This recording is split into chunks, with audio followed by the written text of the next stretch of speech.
Hello everyone, I am Allison Chuggerman. I'm a board certified integrative nutritionist and a holistic health coach, and I have a private practice called Attain True Health because I believe everyone is capable of attaining their true or optimal health with just a little help and a little mindfulness and making lots of good choices.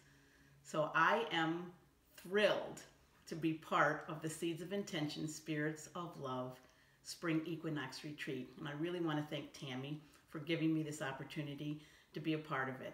So I think what I'm going to offer you all over the next month is a couple videos and information about food, sound nutrition, because that's part of the balance. And what a more apropos way to start this than with a seed. So I'd like to tell you a little bit more about myself first, but today's topic is actually going to be chia seeds, also known as a superfood. So as I mentioned, I have a private practice called Attain True Health, and I've been in the health and wellness field now for almost 20 years. And the reason I want to share this with you is because I think it's important to know that I didn't get into this just by chance. It actually happened in a way that involved my children. And the school told me and my husband at the time, and this was almost, as I said, 18, 19 years ago, that my youngest daughter had ADD, that she wasn't focusing or concentrating in school. And I know that they tell that to many children today. So we didn't know anything different. So we literally took her to a pediatric neurologist, and he put her on a form of Ritalin known as Dexedrine. Not something that we really wanted to do, but as I said, we didn't know one way or the other. So it lasted about 3 weeks. And those 3 weeks were not really fun here at home. She was on an emotional roller coaster. She didn't really know what was happening in her little 6-year-old body. She was crying a lot. She wasn't eating. She wasn't sleeping. And so we decided to go back and maybe try to adjust the dosage or tell him, ask him what is happening.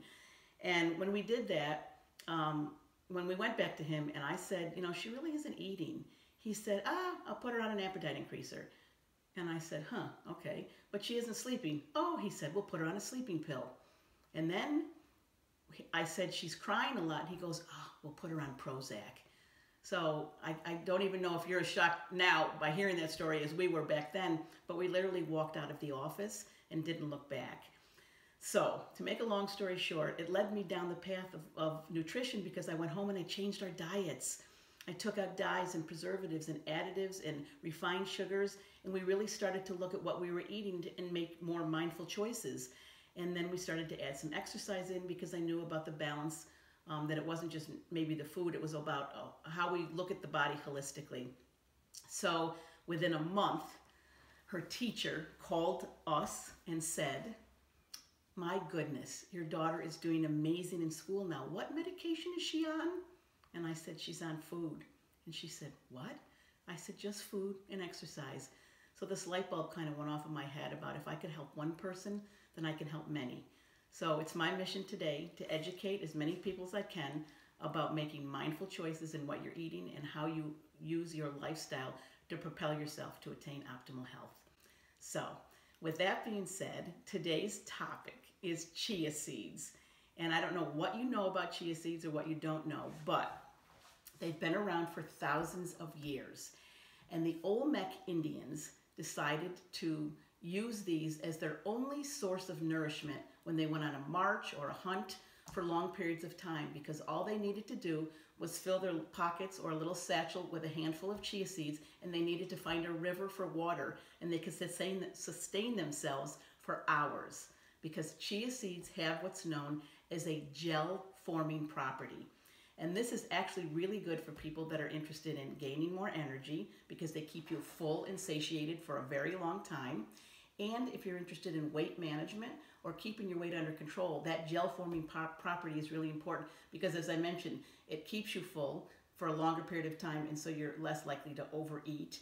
And the third thing that chia seeds are really, really important for as a health concern is digestion, because they have soluble fiber in them. And that fiber allows the digestive tract to be kind of cleaned out. They kind of work their way through the tract and grab things along with them.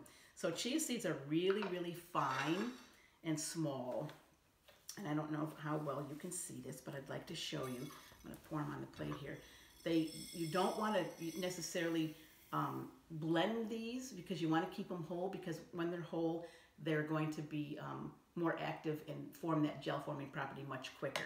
So we're going to be using these chia seeds to make an amazing recipe today. So the benefits of chia seeds are so profound that I'd like to take a minute and just read you a couple things because I want you to remember this. It's packed with so many vitamins, nutrients, and minerals that you're not going to believe this. So I'm going to take a look here and just give you some facts. So listen to this. Besides that amazing gel forming ability that they also have 8 times more omega-3s than salmon, 30% more antioxidants than blueberries, 25% more fiber than flax seeds, 3 times more iron than spinach, 15 times more magnesium than broccoli, 6 times more calcium than milk, and lastly, 2 times more potassium than a banana. So the ability for these to energize you, to create a beautiful ecosystem in your gut and improve digestion, and for weight management purposes, this is the seed for you. So I'm going to put this back, and now we're going to continue on with the recipe. So simple, and it can be used for breakfast.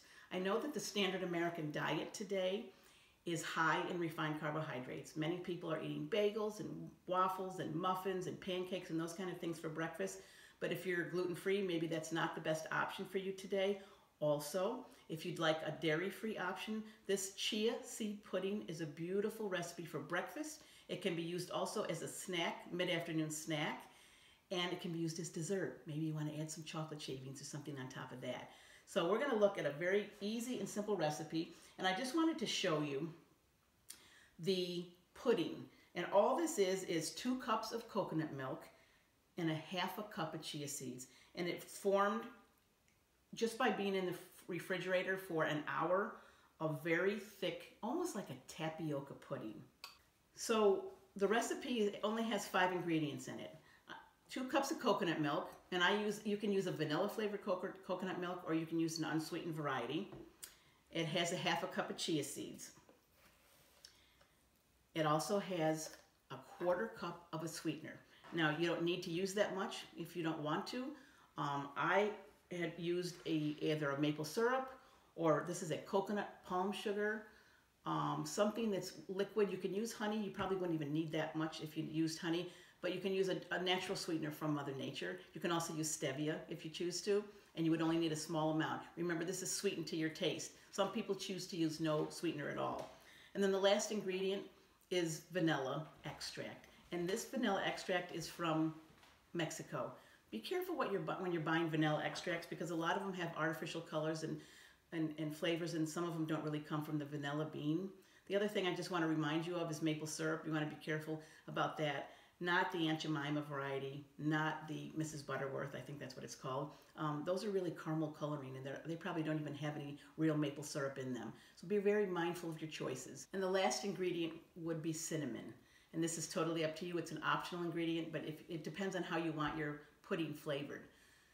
The variations that you're going to get in the recipe in the blog that I'm sharing with you has 5 or 6 different variations of this pudding. You could add anything you want to this. Other fruits, other vegetables, all kinds of oatmeal, pecans, that kind of thing. You can add banana, strawberry, blueberries. But the last ingredient for a plain and simple breakfast option would be cinnamon. And you want to make sure you get a high quality cinnamon. So what I did is I added everything but the chia seeds into the blender. And I don't want to turn the blender on now and make the noise, but that's exactly how I got the gel. And then I added the chia seeds in and stirred it up, and it sat in the fridge for an hour, and it formed a beautiful pudding. And then the most important thing is you can make this look beautiful. So what I've done is I usually store mine in mason jars, and this is my breakfast. And you can make up a variety, as I mentioned before, of different kinds of chia pudding for your breakfast every day. You can add some chocolate shavings in if you wanted a snack in mid-afternoon for a little bit of a pick-me-up, or a dessert. So 5 ingredients, very simple and full of seeds of intention.